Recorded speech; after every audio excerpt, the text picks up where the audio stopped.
Before we start with the introduction, I request to the participants, please keep your audio and video in mute.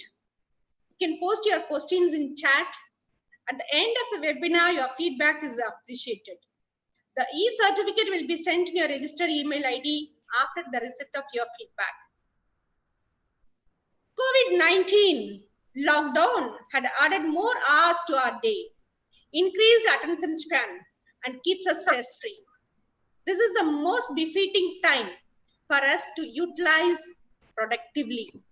I thank our Managing Trustee, Sri L. Gopalakrishnan, for providing us the facilities to organize this webinar. Also, I acknowledge and appreciate our Council Registrar Ma'am, Dr. Annie Grace Kalaimati, who has motivated all our nursing fraternity and the students to utilize the maximum opportunity during this lockdown with many webinars and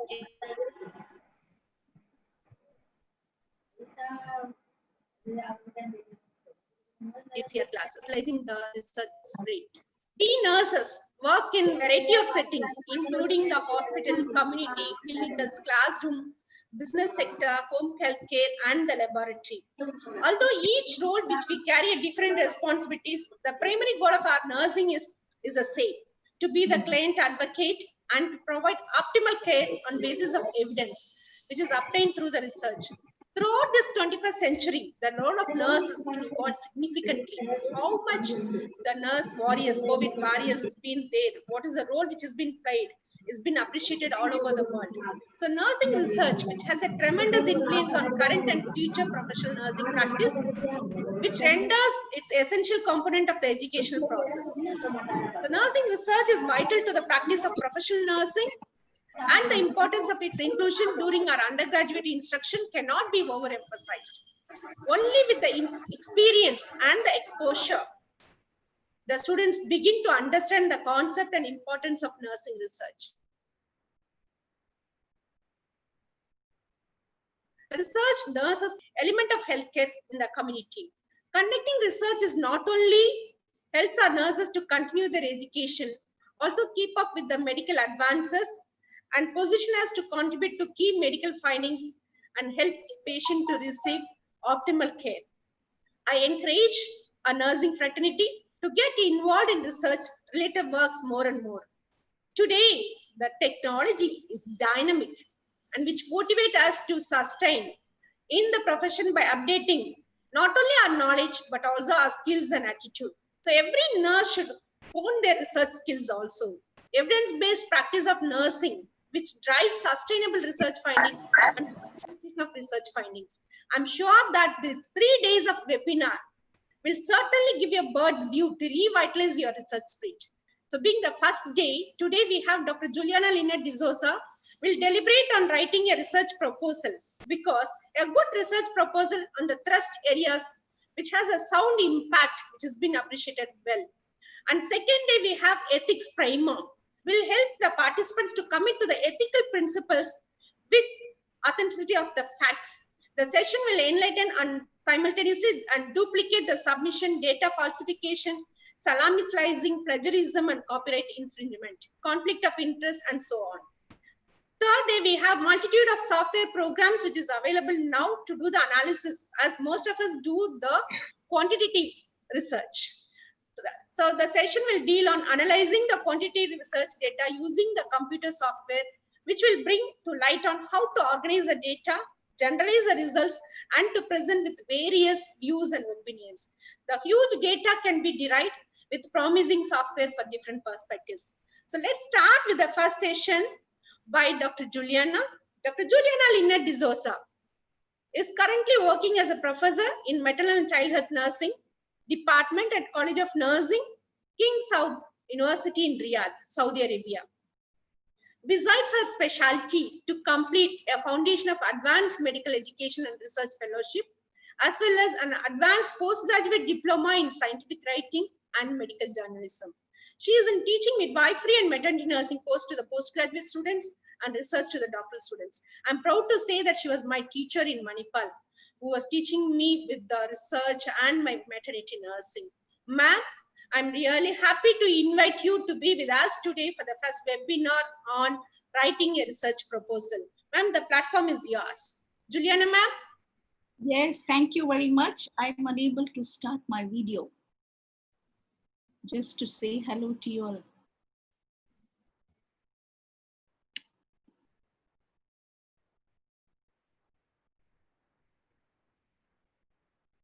Okay.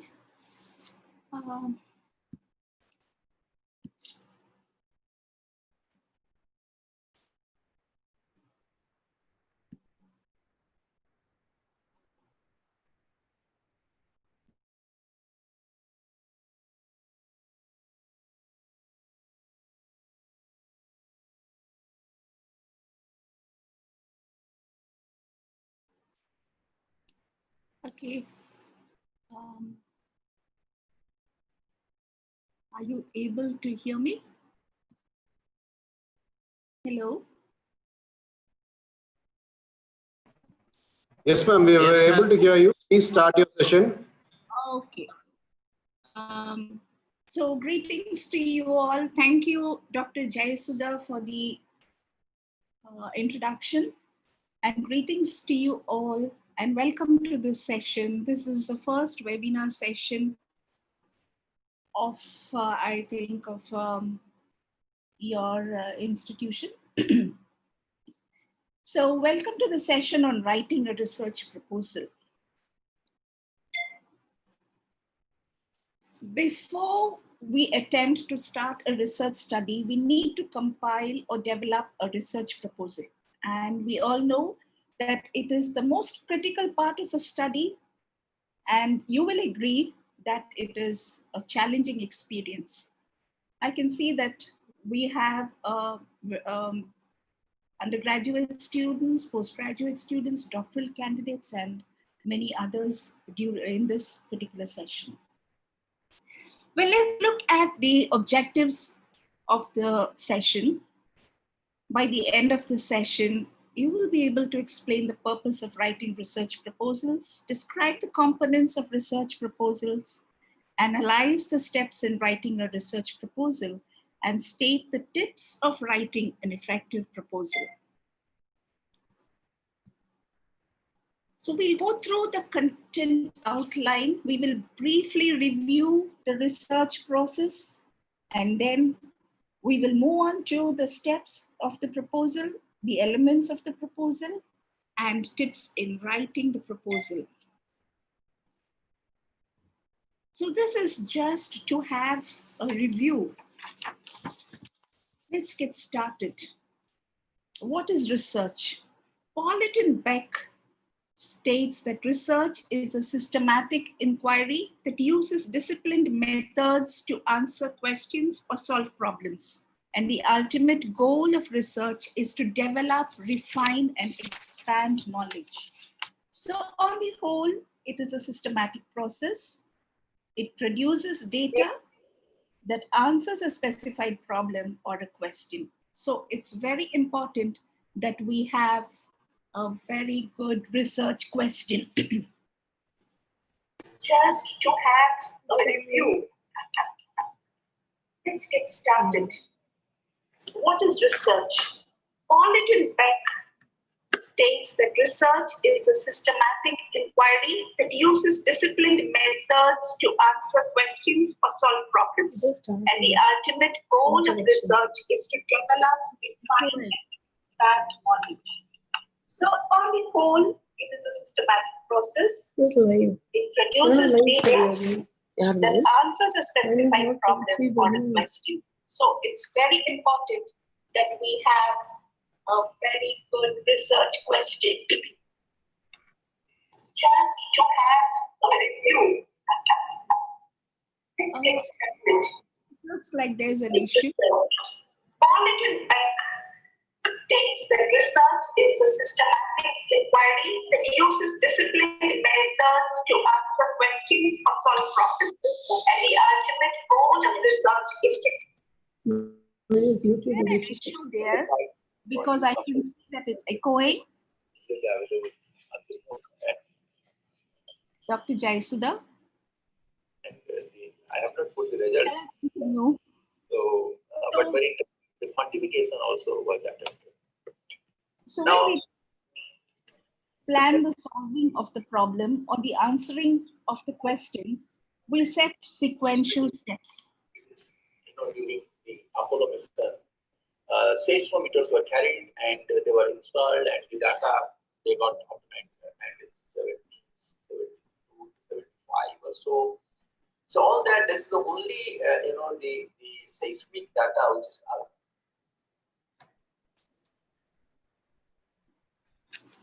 I'm proceeding. There is some issue with the webinar, with the Zoom. Can you all hear me?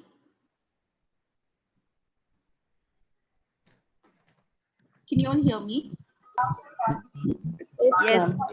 Yes, we can hear you. Yes, ma'am. Hear the repetition of the record, or is it clear for you? And what is the we know that there is continue ignoring the disturbance. very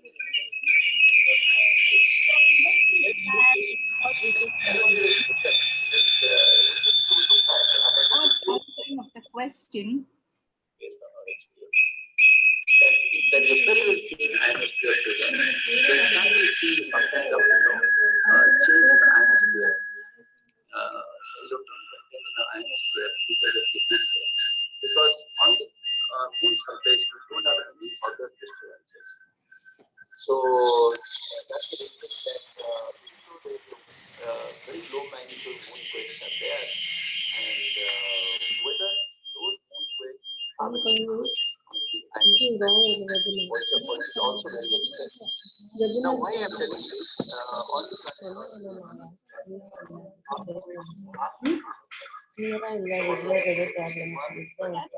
Mute your which happened before the earthquake, couple of days to maybe couple of months. But we will look at some of the phenomena which happened couple of days.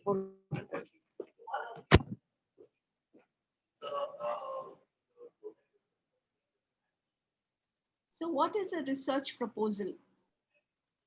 It is a document that communicates a research problem to be investigated and the proposed methods of solving the problem to an interested party. So here, when we plan the solving of the problem or the answering of the question, we set sequential steps and we spell it out in the form of a document. So the interested party, who are these? It could be funding agencies. Recently, there has been a lot of calls around the world for research proposals on COVID-19 by funding agencies, specifically governmental institutions, organizations. So research proposals are written by students, especially for the academic reasons. You have the undergraduate, the postgraduate students, the doctoral candidates writing research proposals to conduct studies. We have the faculty and researchers, faculty for professional development, for adding to the body of knowledge, for evidence, and by researchers. So why do we have the research proposal? Research proposal helps researchers to define the contents, to plan and execute a research project, to inform potential collaborators and supporters here about the topic, about what we are going to study. So even before the researcher executes a project, it helps her or him to define the content of the project. Often, research is done in collaboration with others, maybe with other researchers, with other institutions, with other agencies. And when we have a research proposal, all collaborators are informed about the topic as well as the methodology of conducting. Several funding agencies proposal is submitted. It also serves as an important tool for monitoring the research. So once we have the proposal in hand, we can monitor the research in terms of how we are going about and in terms of the time and the various phases.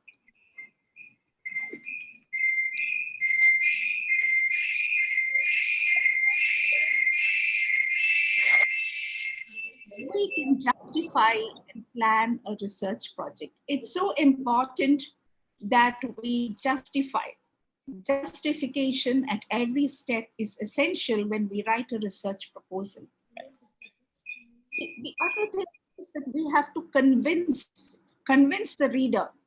The reader may be the funding source. The reader may be the committee members who go through the research proposal, maybe the ethical committee. So we need to convince the readers about the project to show that the project is worthy. It is doable and it is worth being done. We also know that there's a lot of research that is, and we also need to show that this particular project that we are doing is going to contribute to all the already existing research. Now, what's important by the person or the people who develop the proposal is that one has to demonstrate that you have understood how to conduct the research within the time frame. So the lot of reading is essential. A lot of reading is essential so that you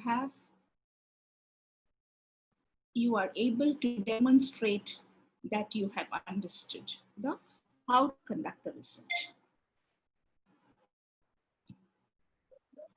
Let's now quickly go through the overview of the research phases. So before we delve into the steps of writing a research proposal, it's essential to know what are the phases of research. Pollitt and Beck describes 5 phases. Phase 1 is the conceptual phase. Phase 2 is the design and planning phase, followed by the empirical phase, the analytical phase, and the dissemination phase. So here, these 2 important phases, that is the phase 1 and the phase 2, are the ones which are relevant to the proposal development. So it's important that we know what we need to do during these 2 phases while we do the planning. Even before the data is collected in the empirical phase, even before the analysis is done, which is followed by the dissemination phase where the results are disseminated, how through publications, through research conferences, etc.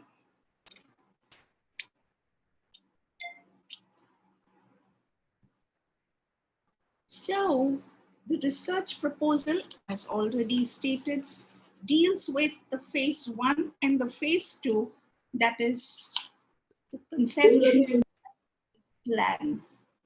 So let's review phase 1. In phase 1, that is the conceptual phase, the problem is formulated. We review literature, undertake clinical fieldwork if relevant, define the framework, develop conceptual definitions, and then go about formulating the hypothesis.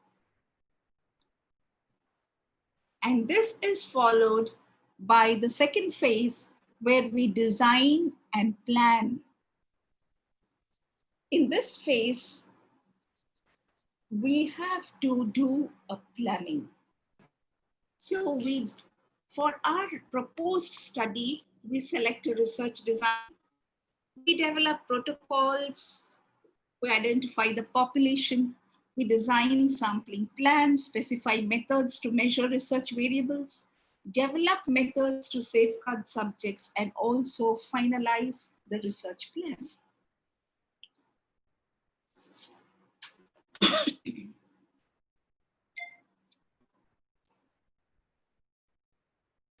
So let's take a very brief look at formulating and delimiting the problem. First and foremost, we have to identify a significant research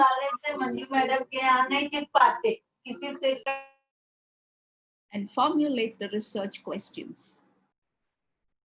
Good research question always depends on a good research always depends on a good question. So what is research problem? Often the problem is a troubling condition. From this troubling condition, we start asking questions. So it's existing. Where is it existing? It's existing in the clinical area. It's existing around us. Recently, we've been reading in the news about school kids who are committing suicide for the lack of facilities to do online learning. It's a problem. It's a troubling condition. So we can identify conditions that are there, and from that particular problem, we develop the research questions, and these will be very specific on how to solve the problem, how to address the problem. Is the mental health issues, learning issues, are the administration administrative facilities available? So we look at the problem and state it. So when we do a problem statement, we have to connect it with our review of literature. We have to articulate the problem, and we also need to describe what is the need for this study.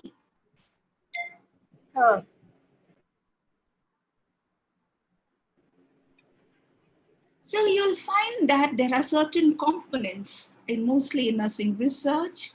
We do the problem statement and we write it down. So we identify the problem, we find out what is the background. So we do a literature search to find out the background, what is the scope of the problem, and with this problem, what consequences take place. It's very, very essential as we narrow down that we need to also find out what are the gaps and what are the proposed solutions that are there.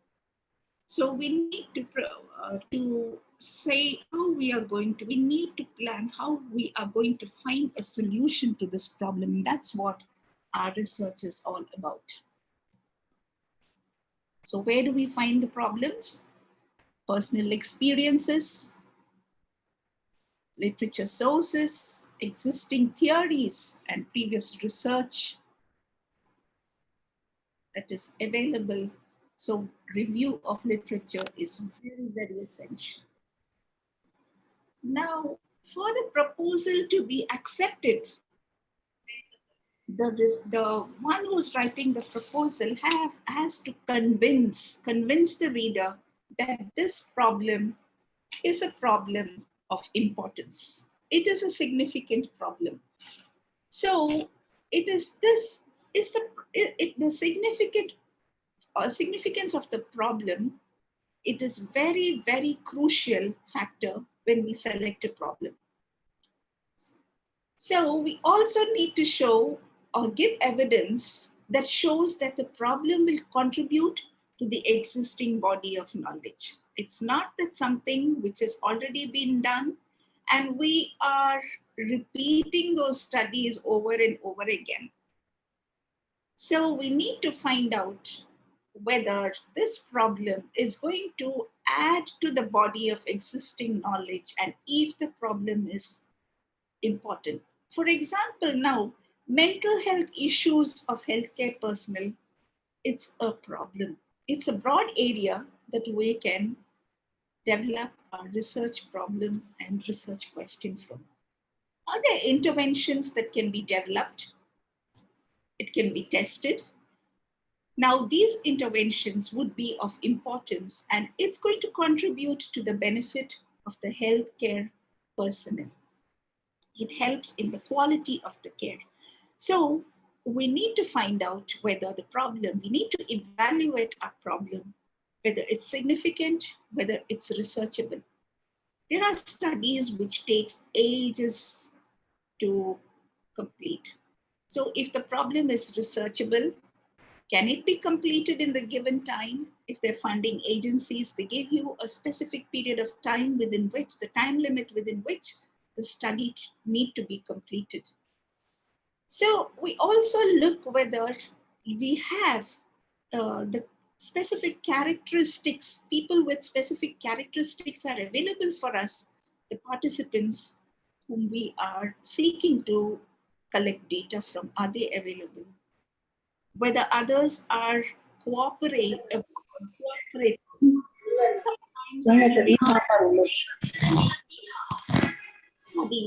very good proposal, but then when you go to the clinical field, you find that the institution tells you, we're sorry, we cannot let you conduct the so it's not It's feasible. 9 o'clock. Facilities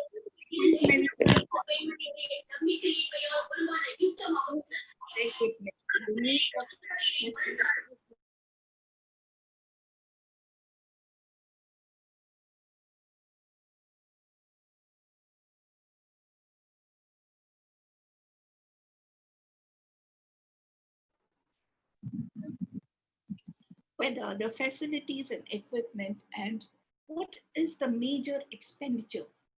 So the major expenditure must be planned, must be evaluated. We also look into the ethical aspects related to conducting the study. This will be dealt in your next session. What's very, very important is the researcher should be interested in that problem. Interest of the researcher and interest of everyone else around in that particular study. If it's a significant problem and the person, the researcher is interested and has the experience, then this problem is a problem which can be used for finding solutions or to propose for a study. I would like you to now go through these 15-step model. We're moving to the model now for writing a research proposal. This is by Martin and Fleming, a very nice article published in the British Journal of Midwifery. Section of the presentation. And I recommend you read as a guide to following the sequential steps that will provide structure to any prospective study. So the authors here say, first and foremost, give the research proposal a title. Provide relevant conceptual details. Provide a short abstract or summary, say around 300 words. And now this may vary according to the guidelines that are given for the proposal. Supply 5 keywords to describe the research proposal and construct an introduction. Now, it's very important that the introduction is constructed very well. We need to give the rationale and the relevant literature. Sometimes you may have the literature review as a section. If not, you give it at the end of the introduction, rationale. Now state the aim, research question, sub-question, the hypothesis, null hypothesis of the proposed research study, outline the research method, after which we select the setting with the participants, sampling method, inclusion criteria, and method of recruitment. Here, one has to remember that the research proposal is something that we are proposing to do. So we will write here that we will select, not that we have selected. So what we propose to do. Then we describe the data collection instruments, our intended data processing and analysis. We need to declare any ethical considerations. We need to outline the data protection procedures, produce a timetable or a time plan, and consider what could be the potential problems that may occur. It's essential to estimate the resources that may be required. Money, you need manpower, you need equipment, what resources are required. And append relevant additional material and append the key references. We will move on as we go through the components or the elements of the research proposal. We will also go through the steps of developing the research proposal. So here, there are certain components, elements of the research. Right?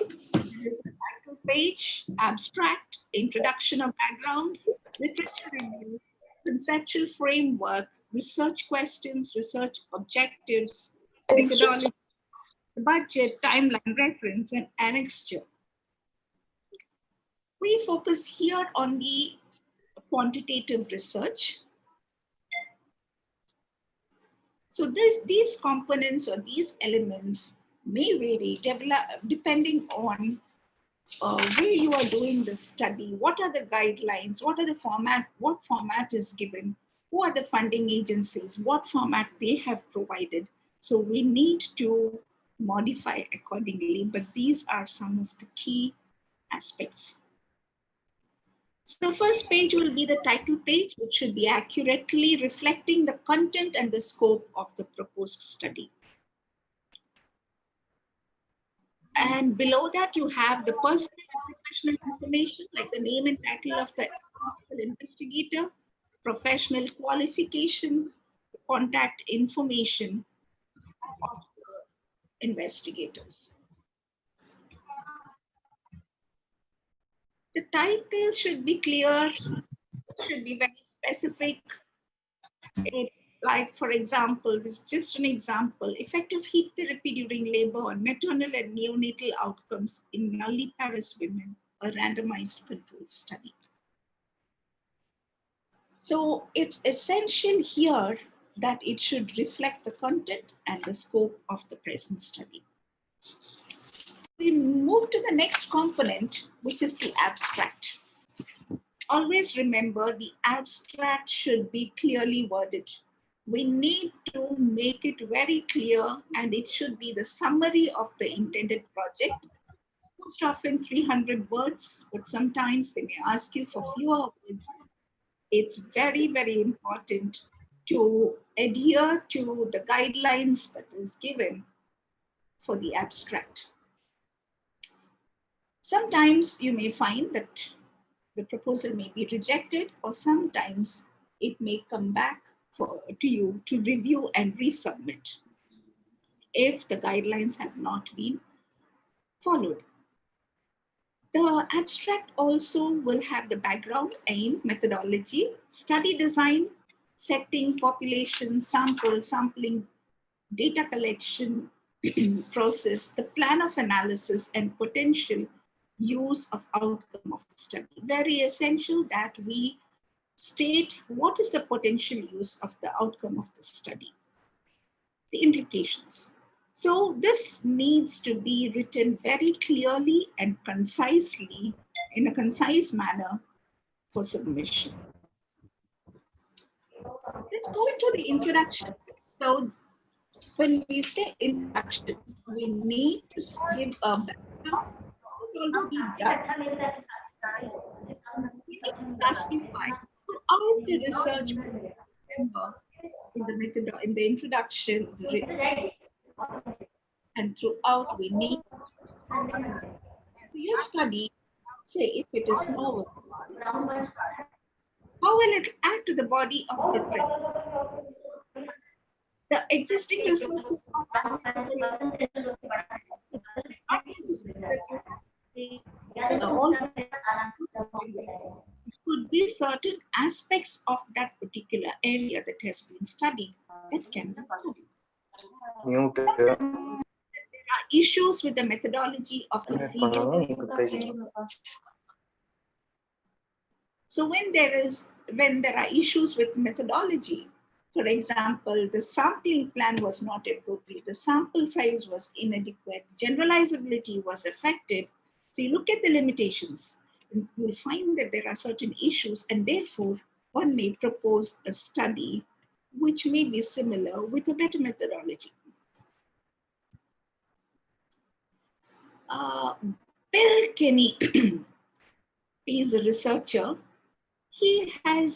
Bill Kenny has suggested, while writing the introduction, to use the 3-paragraph. So it's like the Kenny 3-paragraph. The first, what is the research question? Why is it important? How are you going to address it? So this makes it comprehensive while writing.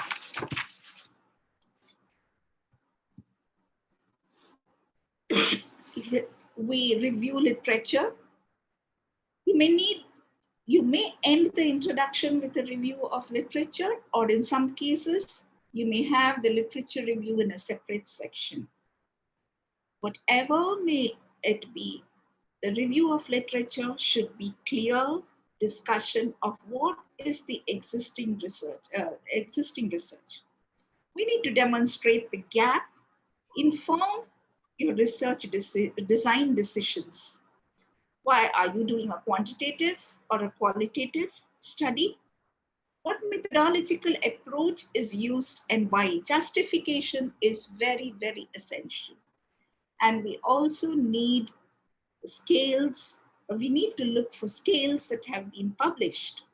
So when we do the review of literature, we need to show the reader of the proposal, the person who reads the proposal should know that you have done the reading, because the literature review needs to be relevant and not just,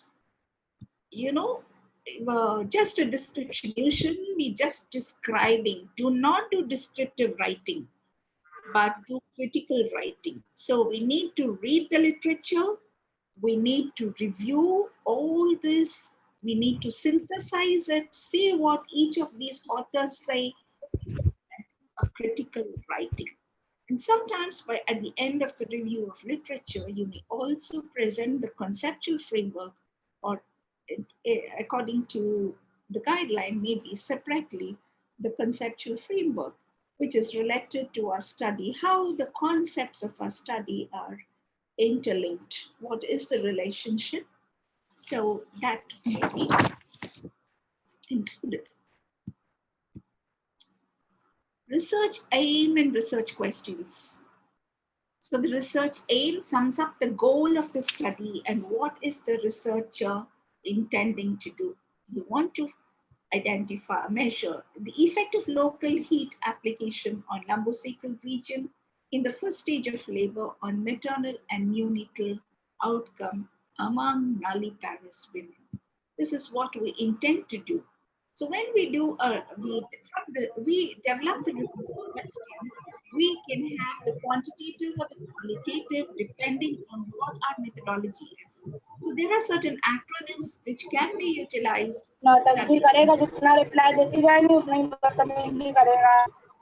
Patient,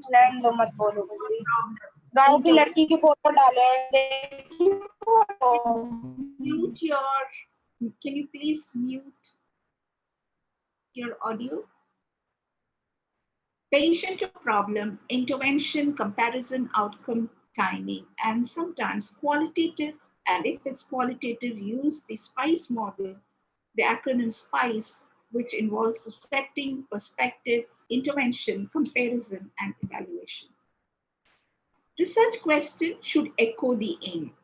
What are the effects of hot pack application in first stage of labor? on the maternal and neonatal outcomes among the nulliparous women.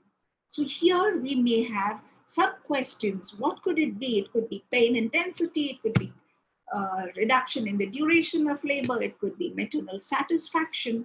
So these are the ones which it echoes.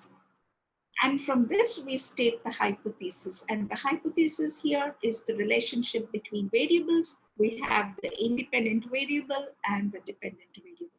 So it is the pain depends on the intervention, on the heat therapy. So here you write the hypothesis, which could be directional. Now you base it on previous literature, previous studies, on theoretical, it's informed. So on basis of previous theory, heat therapy during first stage of labor reduces pain intensity as reported by the nulliparous women. So we need to outline the research methodology. How are we going to approach the problem? Why have you decided to approach it in this particular way? What research philosophy, what methodological decisions you make? Is it going to be a quantitative, mixed method, or qualitative study? We need to answer here in the methodology, how we're going to do it and why. Remember the why part, because we need to justify. Why have we chosen the specific method? Not only what you intend to do, but why do you plan to do? So we need to read, we need to understand, select, consult experts. Experts here could be your research advisors, could be a knowledgeable colleague, somebody who has expertise in that particular area.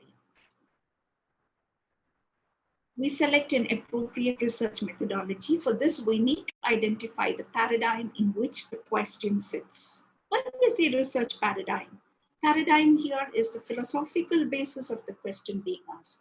What is the nature of inquiry? How are the ways of viewing the world? What are the ways of viewing and the world and reality? Like in a quantitative paradigm, for instance, we may find the cause and effect. But in a qualitative paradigm, we are more people-centered. So in quantitative, we are more of deductive, whereas in qualitative, we are more of inductive. So here in the people-centered, for example, we find out what are the experiences, the lived experiences. Say, what are the lived experiences? You can use different studies like the phenomenological study and find out what are the lived experiences of the healthcare personnel who are dealing with, who are in the front line with the COVID patients. The research design, we need to describe the study setting. Where are we going to do the study? Is it in one particular institution, in the hospital clinical setting? Is it multi-institutional? Is it multi-country? The study setting needs to be described. And also the population, where we define who are the target population and who are the accessible population. Who are our participants? What are the sampling methods that we use? We are aware of various sampling methods. Side. Are we going to use probability sampling? Are we going to use non-probability sampling? So we need to be aware of what are the advantages and disadvantages and what type of sampling needs to be done and what type of an allocation of the sample, of how you're going to allocate. Are you going to randomize? So these are very, very essential. We need to describe, we need to justify. Sample size in quantitative studies is always, we determine the sample size through various statistical calculations because we need to convince the reader about the generalizability. We need to convince them that we are using our resources effectively and there is no wastage in terms of using a large sample when it is not essential. So there are various ways through which the sample size is determined. So we need to do a justification We need to say how we have calculated the sample size, what method is used, need to be stated, specified, and what is the sample size. There are the criteria for selecting our participants. Next is about the We do the inclusion and exclusion. So we need to state the exclusion criteria because we need to say why we are excluding it, this particular characteristics, criteria, exclusion criteria, and we need to justify. Our variables need to be specifically defined. So here we have the conceptual or the theoretical definition and the operational definition. When we operationalize, we need to ensure that that particular variable, is observable and measurable. Stress, for example, how are we going to observe stress? There are various ways of measuring stress. But are we going to take the stress scores on a stress scale and with stress scale? We need to describe the data collection plan. Very, very essential to have the instruments which are employed. How are we going to collect the data? So even before data collection, we may plan to have a pilot study. And here we do a trial run of the study, and we find out whether the study is feasible. Oh no.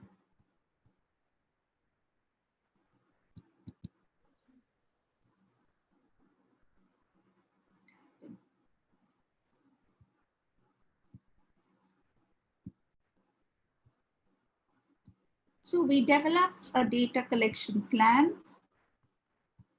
Where is this? We develop a data collection plan. We need to describe what tools we are going to, or instruments that we are going to use. So the reliability, validity of the instruments, why we have selected this specific instrument. We need to have a plan of pre-testing, a plan of, if we are developing it, what are the steps of the development of the instrument needs to be specified.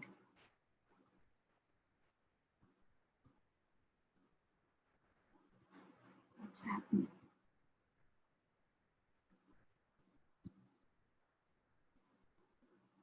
No. Okay, so we developed the data collection plan. There is a problem here with the way I have.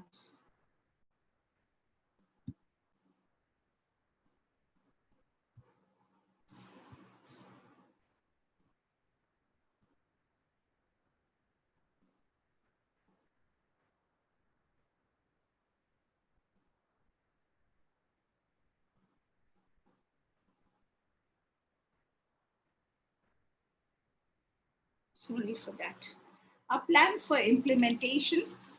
How are we going to implement our data collection plan?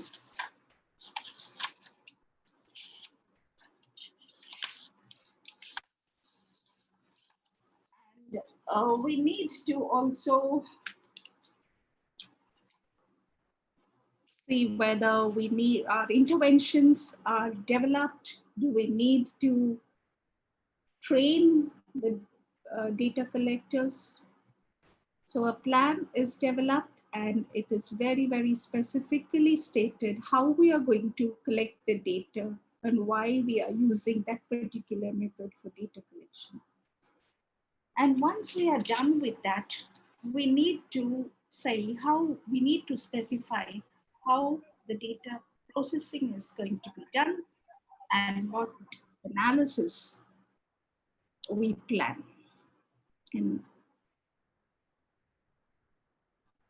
ethical considerations are noted.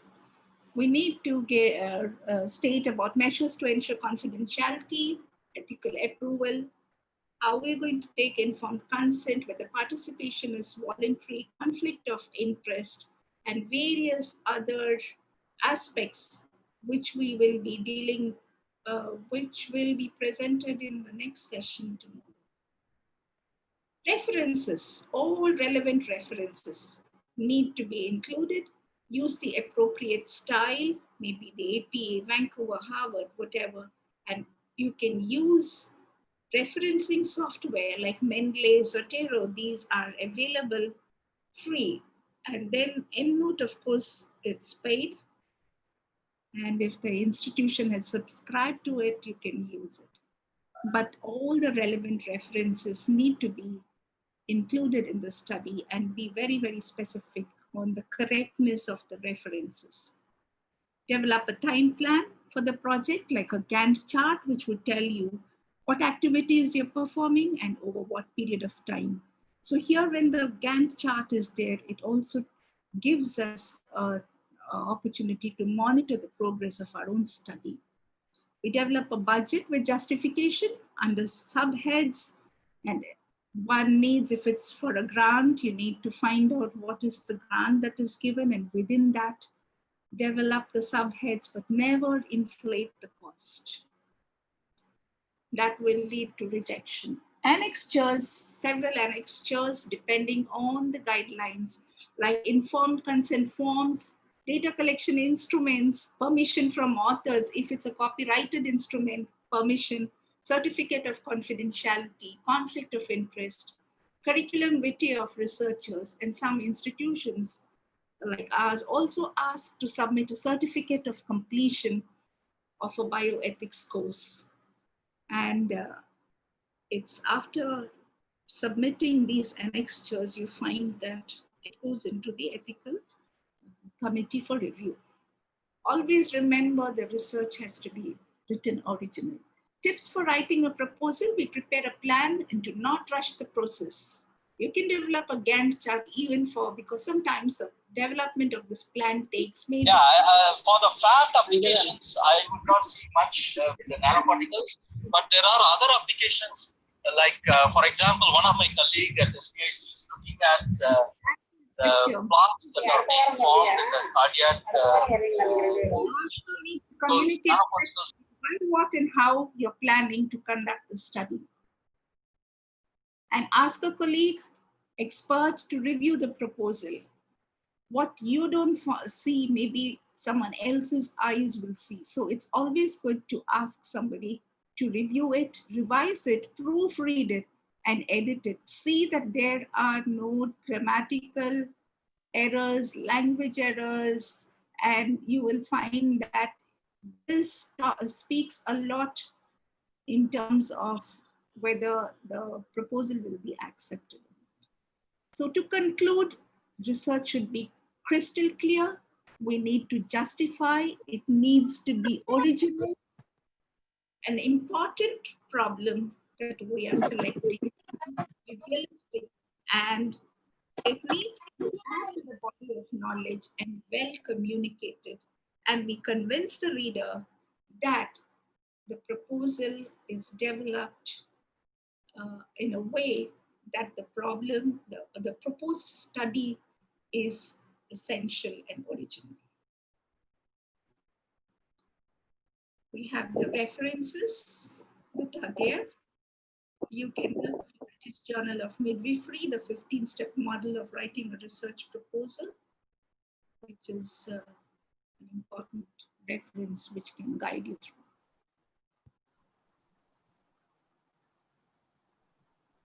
I conclude this.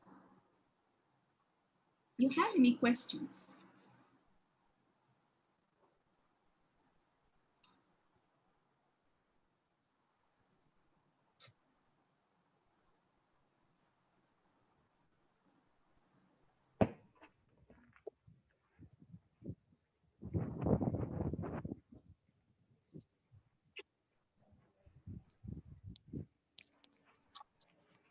Are there any questions that you would like to clarify?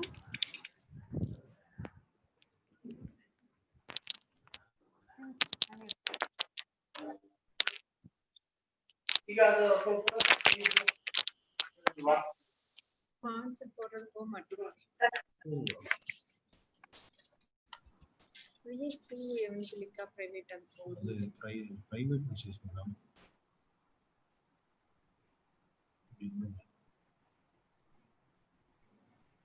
Dr. Jayasudha? Ma'am, Hmm.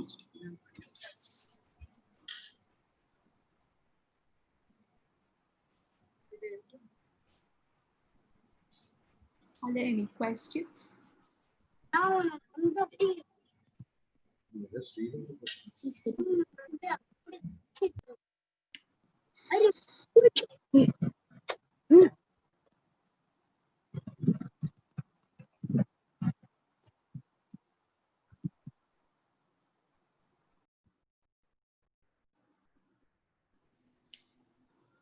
Thank you, Dr. Juliana, for a nice and concise presentation.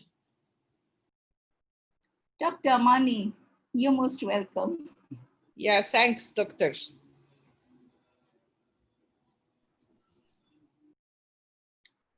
We had some technological problem, but I think we have overcome it.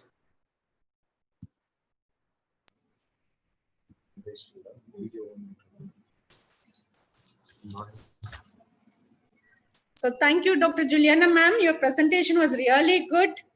And yes, you made all the participants to do more of critical writing than not to be with the descriptive writing. And also we were able to differentiate between the quantitative and qualitative using the Picard and Spice. That was really good, which we gained it. And it was clear like quantitative was the cause and effect and qualitative is more of related to the people centered. And I'm sure like all the participants would have been benefited from the session, what has been given by you.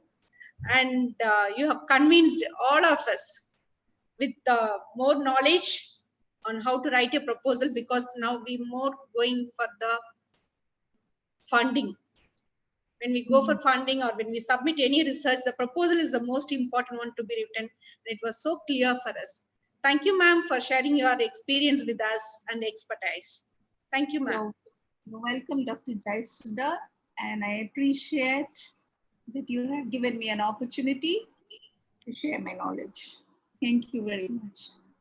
And I thank all the participants who are from different countries and in India, the students, everyone for your overwhelming response to attend this webinar. Thank you all. And tomorrow we'll continue the webinar at the same time by 11 o'clock. Thank you. Thank you. Any questions you all have? Just 2 minutes to ask the expert speaker.